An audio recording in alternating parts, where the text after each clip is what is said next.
So once the vehicle is jacked up on jack stands, I like to turn the wheel so it exposes this whole side. You want to start out by taking this jam nut off of the outer tie rod. It's a 7/8.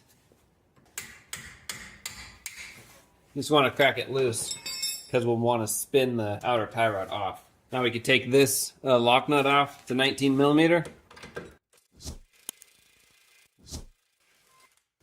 If your tie rod is spinning inside of its housing, the ball inside the socket, you could take a pry bar and just pry down on it, and that'll help wedge the tie rod into its little slot, preventing it from spinning. Now there's two ways to get this off. You can beat the knuckle.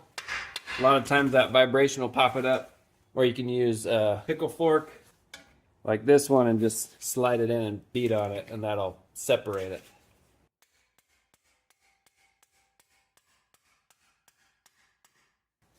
There we go. All right, so now we'll want to just back this outer one off all the way.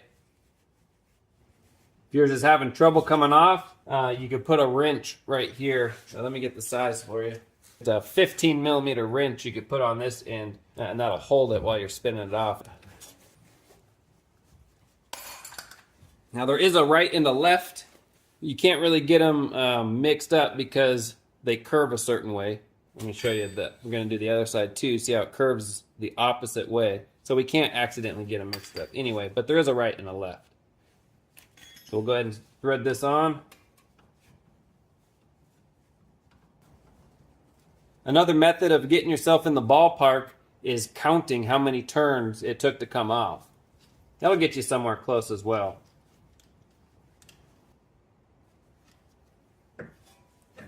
All right. Put our tie rod back in. All right. Now we can, oh, it's a different size, so no longer 7/8, 24, but that's on mine. Anyway, just snug it down. It doesn't have to be tight because we're going to crack it loose at the alignment shop anyway.